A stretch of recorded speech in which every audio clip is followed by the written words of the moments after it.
WhatsApp. Querido, compartilha. Se programe para participar, porque vai ser bênção, você vai ser ministrado. Amém? Essa manhã eu quero falar um pouco sobre algo que a gente precisa começar a pensar mais. Depois a gente continua. Abra sua Bíblia lá em 1 Pedro 1,13. Esse versículo ele fala de algo que muitas vezes a gente não para pensar, que é sobre estarmos preparados na nossa mente, prontos para a ação e também tendo o domínio próprio, o autocontrole. Lá em 1 Pedro 1,13, Pedro escrevendo aquelas igrejas, aqueles irmãos, ele diz o seguinte: portanto, cingindo os lombos do vosso entendimento, sede sóbrios e esperai inteiramente na graça que vos ofereceu na revelação de Jesus Cristo. Na versão da NVI, esse versículo, ele fala que nós precisamos estar prontos na nossa mente para a ação e exercitar o autocontrole. Preparem a mente de vocês para a ação, ou cingindo os lombos do vosso entendimento. Naquela época eles usavam uma roupa um pouco mais longa, e quando eles precisavam andar mais rápido ou correr, eles tinham que cingir então as suas vestes entre as pernas ou amarrá-la para poder ter essa facilidade de caminhar com mais rapidez ou correr.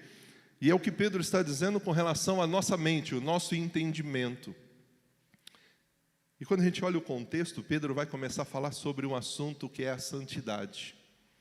A importância de nós, como igreja, entender que tudo que passamos de perseguições e de lutas, porque era o contexto que esses irmãos estavam vivendo, nos leva a viver uma vida agora de santidade, porque ele fala nos primeiros versículos que eles tinham sido eleitos, escolhidos, separados, assim como nós fomos eleitos, escolhidos.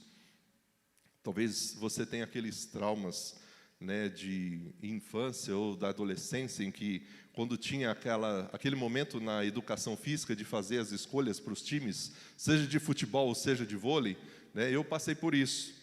Eu era sempre o último a ser chamado, quando eu era chamado, eu ficava, poxa, ninguém me escolhe, Minha posição no campo, jogando bola, é estrovante. Então, eu sou muito bom em ser estrovante, e ninguém queria um bom estrovante, Tenho várias posições, a minha era de estrovante, e eles não me chamavam. E eu ficava frustrado com aquilo, e talvez você já teve isso. Talvez você já participou de um processo seletivo, de um processo ali, de uma nova vaga de trabalho, e você criou toda uma expectativa, você escolhido, você é a pessoa que vai ser eleita para esse cargo, e isso não acontece. E aí Pedro começa o texto dizendo que nós fomos escolhidos por Deus, eleitos por Deus. E por que ele fala isso àquele povo, àquela igreja? Porque eram irmãos que estavam passando por um momento de perseguição, eles estavam tendo que sair das suas casas, eles estavam tendo que viver como refugiados por conta da perseguição que estava acontecendo.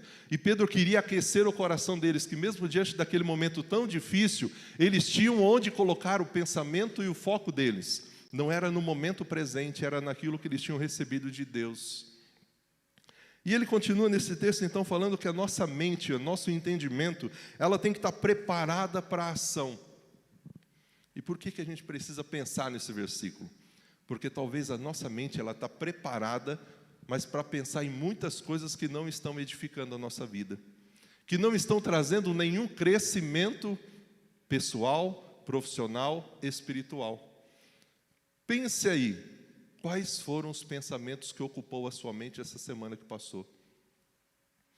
Sobre o que você pensou? O que você permitiu que fosse alimentado na sua mente, no seu entendimento durante essa semana que passou?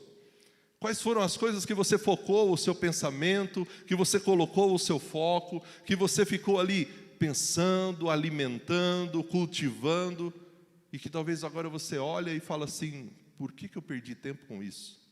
Por que eu fiquei pensando nisso? Por que eu fui alimentar o meu coração com essas coisas? Então Pedro fala para nós estarmos com a mente, com o entendimento pronto, cingido, preparado para a ação. Porque eu e você precisamos começar a fazer essa higiene mental. A gente fala de higiene de muitas coisas, mas nós precisamos de uma higiene mental. Nós precisamos começar a pensar sobre o que nós estamos pensando. E sobre o que você tem pensado nos últimos dias? Quais são os pensamentos que você permite ser alimentado na sua mente? Porque pensamentos, milhões vêm à nossa mente durante uma semana, durante um dia, durante alguns momentos em que a gente vive.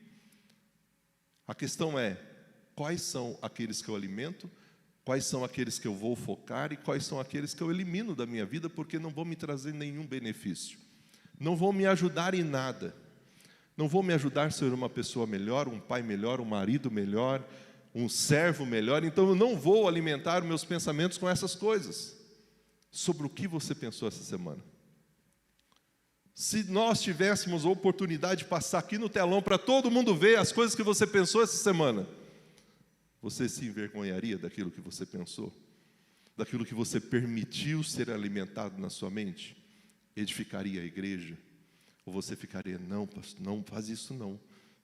Todo mundo saber o que eu pensei. Porque nem sempre são pensamentos saudáveis, espirituais, pensamentos que podem ser compartilhados, porque muitas vezes a gente tem alimentado nossa mente com pensamentos de amargura, de ressentimentos, de ódio, de inveja, de ingratidão, de coisas que vão vindo na nossa mente e a gente não para pensar que quem está interessado em controlar sua mente, sabe quem é? O diabo. Porque ele controla a sua mente, ele sabe que ele controla você todo. Ele faz com que você, através da sua mente, deixe de ser controlado pelo Espírito Santo de Deus. E é isso que ele quer. Controlar a nossa mente para que a gente não seja mais controlado pelo Espírito Santo de Deus. E é por isso que a gente fica tão perturbado com algumas coisas, tão desestabilizado com algumas coisas, com algumas situações, porque a gente vai alimentando pensamentos que não vão nos ajudar em nada. E a gente já começa a ficar ansioso, a gente já começa a ficar preocupado, a gente já começa a ficar com medo, a gente já começa com tantos sentimentos, porque vieram desses pensamentos que não deveriam ser alimentados, mas por não fazer uma higiene mental, a gente alimentou. E aí Pedro então olha para mim, para você e diz, olha, preparem a mente de vocês para a ação. Quais são os pensamentos? O que você tem permitido estar na sua mente? Sobre o que você está pensando? Quais são as coisas que de fato são reais e que deveriam estar nos seus pensamentos? Porque muitas dessas coisas que nós alimentamos no pensamento não são reais, são falsas, são mentirosas, mas nós acreditamos e vamos fazendo, e vamos alimentando, e vamos pensando. Por isso ele diz, prepare a sua mente, cingindo o vosso entendimento. Prepare a sua mente, mas para as coisas boas, para as coisas que edificam, para as coisas que vão te trazer motivação, para as coisas que vão fazer você ser uma pessoa que olhe para Deus, para Cristo, com motivação. Não permita que qualquer coisa atrapalhe o seu entendimento. Não permita que qualquer pensamento atrapalhe a sua mente. E muitas vezes, por alimentar esses pensamentos, por não fazer essa higiene mental, a gente se sente fraco, desanimado e não tem forças nem para ler a Bíblia e nem para orar. Porque nós vamos acreditando em algumas mentiras. E Pedro então está dizendo, não permita que qualquer pensamento, que qualquer coisa atrapalhe o seu entendimento. Cinja o seu entendimento, prepare a sua mente para a ação. E ele continua que quando a gente prepara a nossa mente para a ação, a gente precisa exercitar o quê? O autocontrole. Ali fala sede sóbrios. Em outra versão fala exerça o autocontrole, o domínio próprio. Eu não sei você, mas ao olhar a nossa sociedade hoje, essa pandemia que nós vivenciamos, nós vivemos hoje num momento onde as pessoas estão descontroladas, emocionalmente, nos seus relacionamentos, no ambiente da casa, no ambiente do trabalho. As pessoas hoje vivem descontroladas. Não sei se você está vendo isso. Qualquer coisa é motivo para a pessoa já explodir, para ter os seus ataques de fúria, de raiva, e descarregar os seus, né, os seus pensamentos e tudo aquilo que ela está engolindo, e ela precisa despejar. E aí eu sou assim mesmo, preciso entender que esse é meu jeito, eu falo mesmo, vem, eu falo. E a gente está vivendo isso. Eu até compartilhei num culto à tarde, que eu vi uma cena no supermercado, esses dias eu estava no supermercado na fila, e eu vi 2 retratos, de um senhor que eu não quero ser quando eu ficar com 80, 85 anos, e de um senhor que eu quero ser, que eu quero imitar. Então nós estávamos ali na fila, e tinha um caixa que estava fechado, e chegou um senhor, pensa num senhor rabugento, cara fechada, crenqueiro, né? Você olha para o rosto dele e fala, esse daí é gente ruim. E ele chegou, ele viu que estava a plaquinha lá, fechado. Ele olhou para a mocinha do caixa, que hora que vai abrir esse caixa? A mocinha, está fechado, senhor, está aí a plaquinha. Eu quero saber quantos minutos vai demorar para abrir. A mocinha olhou, eu olhei para ela, eu vi que ela respirou, já que a pouco abre. Eu vou ficar esperando abrir. E ficou lá. Enquanto não abriu o caixa, ele não saiu dali. E aí vinha o pessoal no caixa dos aposentados e falou, pode ir aí que eu estou aqui esperando abrir. Eu falei, mas que trem, né? Se eu tivesse na pele dessa moça, eu não sei se eu teria toda essa paciência, não. Falei, esse é o senhor que eu não quero ser quando eu chegar com 80, 85 anos. De repente chega um outro senhor, todo simpático, conversando com todo mundo da fila, né? E aí o rapaz que estava me atendendo olhou para ele e falou, o senhor aqui de novo? Eu falei, então, rapaz, passei aquela compra toda, aquele carrinho todo de coisa e esqueci o macarrão. Como que eu faço a macarronada domingo? E começaram a conversar, aquela conversa gostosa, agradável. Ele já mexeu comigo, conversou com quem estava atrás. Eu falei, é esse o senhor que eu quero ser quando eu tiver 85 anos. Aquele ali não quero ser rabugento desse jeito não. E aí abriu o caixa, o senhor passou, né? Eu falei, misericórdia. Mas essa é a sociedade que a gente vive hoje, de pessoas descontroladas. E acham que estão no seu direito. E o triste é quando a gente olha e vê que algumas dessas pessoas, não sei no caso desse senhor, dizem assim, eu sou crente. Eu vou na igreja, sabia que eu vou na igreja? Eu falei, misericórdia. Então você precisa deixar que o Espírito Santo transforme o seu jeitão. Porque tem alguns que usam até isso, diz, desculpa, pastor, mas esse é o meu jeito. É o meu jeito, eu sou assim mesmo. Querido, o Espírito Santo ele pode transformar. Tem um livro chamado Temperamentos Transformados. Seu temperamento ruim, explosivo, de raiva, deixa o Espírito Santo transformar isso, querido. Vai ser difícil o processo, mas ele pode transformar. Porque ele quer que a gente seja alguém que tenha sobriedade. E o ser sóbrio aqui não é só na questão, quando a gente olha aqui o contexto de alguém que está sob efeito de alguma substância, seja álcool, seja droga, e que ele fica fora do seu controle. Ele é controlado por alguma coisa. O ser sóbrio aqui não é só nessa questão do vício. O ser sóbrio aqui é em todas as nossas coisas, da nossa vida, do dia a dia. Quem aqui se estressa antes de vir para o culto com o filho, com a esposa, porque tem que ficar esperando e chama e vai? Eu tenho 2 adolescentes em casa. E a gente tem um culto das 9, e depois eu estou com o culto das 16 horas. Então a gente já tem que começar a se trocar, a tomar banho 2 horas da tarde, porque senão eu não chego no culto das 16. Porque 2 adolescentes que tem que tomar banho e tem que se trocar, e a menina que tem que olhar o cabelo, e tem que ver a roupa, aí você olha, ela está pronta, de repente ela se troca, de novo, ela se tranca no quarto para se trocar. Eu falei, mas você estava pronta. Não, mas não deu certo. Né? A esposa, graças a Deus, não tem isso não, mas é mais os filhos. E aí você fica naquela paz, né? Você fica cantando louvores, você fica na bênção, vou orar mais um pouquinho. Não, fica tranquilo, pode demorar mais. É assim que você fica? Ou você perde o controle? Você perde a bênção, você já vem para o culto brigado. Brigou com todo mundo. Aí chega aqui e ainda tem que fazer cara bonita, né? Porque o pastor não pode desconfiar que você está brigado, os irmãos não podem saber que você brigou. Aí você faz aquela cara de crente, né? Coloca aquela máscara de está tudo bem, minha casa dá uma paz. Mal sabe, né? Quem convive com você, de fato, como estão as coisas. Porque está faltando em mim, em você o quê? Em mim, em você o quê? Sobriedade. Esse exercitar o autocontrole. Mas tudo começa na mente. Eu preparo a mente para a ação, eu tomo cuidado com aquilo que eu estou pensando, e aí eu exerço o autocontrole, e eu deposito toda a minha fé, toda a minha esperança na graça que o Senhor revelou a mim, que será revelada a mim. Meu foco está em Jesus, naquilo que Ele pode trazer. Mas eu preciso ser alguém que tenha autocontrole. E quantas coisas acontecem na nossa vida, seja ela no trabalho, seja em casa, principalmente em casa, de brigas, de discussões, porque faltou autocontrole.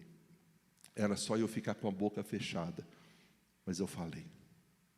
Era só eu ouvir um pouco mais, mas eu não aguentei só ouvir, eu tive que falar. Era só eu ter um pouco mais de paciência, mas aí o sangue ferveu, não deu tempo de segurar.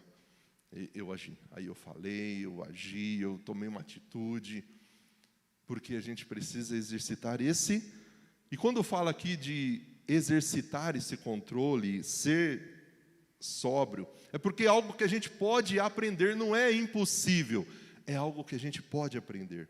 Por isso Pedro fala, sede sóbrios, sejam sóbrios, tenham autocontrole. E a questão é, como que está o seu autocontrole? Essa exortação, sede sóbrios, foi repetida 3 vezes aqui em 1 Pedro. Em 1,13, em 4,7 e em 5,8. Será que é algo importante? Muito importante. Esse autocontrole, esse domínio próprio é muito importante para mim, para você. Para que o nosso ambiente do lar seja um ambiente de fato de paz, de tranquilidade. Sejam sóbrios. Isso significa, seja mais calmo. Seja uma pessoa mais calma, mais paciente, mais estável, mais controlado. Pondere mais as coisas. Olhe mais antes de tomar uma decisão. Pense mais antes de já expor a sua opinião. Quantas vezes a esposa está falando, o marido, eu graças a Deus não faço isso, né? Não faço. A esposa está falando, ela só quer ser ouvida, a gente já quer o quê? Cortar, porque a gente quer mudar de assunto, quer fazer outra coisa. É só a gente pensar um pouco mais, ponderar um pouco mais as coisas. E se nós fizermos isso, a gente vai ter uma vida muito mais abençoada. Por isso Pedro me orienta a mim e a você. Preparem a sua mente para a ação. Exercitem um autocontrole. Depositem toda a sua esperança na graça que vocês receberão quando Cristo Jesus for revelado. O que Pedro está dizendo àquele povo é, vocês estão passando um momento difícil. Vocês estão sendo perseguidos. Vocês estão tendo que sair das suas casas. Vocês estão vivendo um momento de muita perseguição. Mas cuidado com a mente. Cuidado com aquilo que vocês estão pensando neste momento difícil. Estejam prontos para a ação. Sejam sóbrios. Não permitam que a situação que vocês estão vivendo tirem vocês do controle. Por isso que nossa vida tem que estar sobre o controle de Deus. Sobre as mãos dEle. E aí Ele incentiva. E para vocês conseguirem tudo isso, mantenham os olhos na cruz. Em Jesus. Naquilo que Ele já revelou e naquilo que será ainda revelado para você lá na frente. Simples, não é? Não é simples. Basta a gente chegar em casa. A gente já esquece tudo isso. Colocar em prática é o desafio. Queridos, vamos ser sinceros? Quantas coisas a gente já aprendeu? Na igreja, em casa, estudando na IBD. Quantas coisas a gente já sabe? Saber, nós sabemos muitas coisas. Agora, viver tudo o que a gente sabe, nem que seja assim uma coisinha de cada vez, é o nosso grande desafio. É por isso que o nosso mundo está do jeito que está. Todo mundo sabe que a gente tem que ser alguém mais amoroso, empático, que a gente tem que ter compaixão. Olha esse momento de frio que a gente vive. Todo mundo sabe que é importante a gente olhar, será que tem algo sobrando aqui que eu posso dar? Será que eu posso abençoar alguém que está passando frio e eu não tenho passado frio? Todo mundo já sabe. Mas fazer na prática o que a gente sabe é o grande desafio. Viver o amor na prática é o grande desafio. A gente já sabe o que é ser igreja. A gente já sabe como ser igreja no trabalho, a gente já sabe como ser igreja em casa, a gente já sabe como ser igreja na sociedade. A questão é eu colocar na prática isso, como ser essa igreja. Onde as pessoas olham para mim e veem que eu sou diferente. Não porque eu preciso falar que eu sou diferente, não porque eu estou carregando a Bíblia, mas porque elas estão vendo nas minhas ações, no meu autocontrole, no meu jeito de falar, no meu jeito de tratar. Imagina se esse velhinho rabugento que estava lá na fila, de repente olha e fala assim: olha, é o irmão. Que triste isso. Mas são muitos que estão vivendo isso, no trânsito, em situações que são tão simples, que poderiam ser resolvidas com tanta facilidade, com uma palavra mais delicada, com uma palavra mais mansa, com esperar um pouco mais, esperar aquele momento passar, sabe aquele momento onde as emoções estão, deixa, resolve depois. Mas a gente muitas vezes escolhe ter razão do que ser feliz. E aí, sabe o que falta para a gente poder vencer tudo isso? O perdão. O perdão. Ontem, num treinamento que nós participamos o dia todo, o pastor ministrou algo muito interessante. Ele falou assim: qual é o diminutivo de perdão? Vamos falar Ani, perda?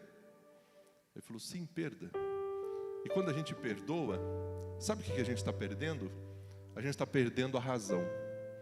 Eu deixo de ter razão porque eu quero restaurar aquele relacionamento. E muitas vezes quando falta o perdão é porque eu não quero perder a minha razão. Eu estou certo, ela não merece. O que ela fez é ela que precisa pedir para mim o perdão. E por a gente não perder e não abrir mão dessa razão, a gente não perdoa, porque eu não quero abrir mão, e eu não quero me sujeitar. É ela, é a pessoa. E quantas vezes a gente perde, e perde muito porque a gente não quer perder a razão. Então, querido, muito melhor preparar a mente para a ação, para as coisas certas. Muito melhor ser sóbrio, domínio próprio, ser alguém que tem autocontrole, olhar para Jesus e focar naquilo que Ele já deu e no que Ele vai dar para nós na eternidade, do que focar no nosso coração, que é enganoso e que nos leva somente ao erro e ao pecado. Que Deus nos ajude, que Deus nos fortaleça a vivermos assim. Vamos orar? Vamos ficar de pé? Depois a gente já canta mais uma música. Senhor, nós queremos pedir ao Senhor que nos ajude a fazermos essa higiene mental. Quantos talvez estão aqui nessa manhã, ou estão nas suas casas, nos acompanhando pela internet, que essa semana que passou, foi uma semana tão atribulada, tão difícil, mas não por conta das situações reais, porque ficaram alimentando os pensamentos que não eram reais, e se preocupando com coisas desnecessárias. E nós precisamos começar a pensar sobre o que nós estamos pensando. Precisamos começar a dizer não para alguns pensamentos que não precisam e não devem ser alimentados na nossa mente. Nos ajude, ó Pai. Nos ajude a dizer não para esse tipo de pensamento que não vem do Senhor.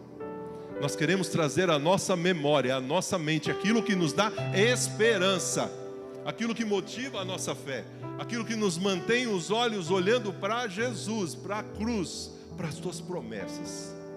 E todo tipo de pensamento que vem trazer medo, que vem trazer divisão, que vem trazer angústia, que vem trazer aflição, que vem trazer depressão, ó Deus, em nome de Jesus, que caia por terra, em nome de Jesus.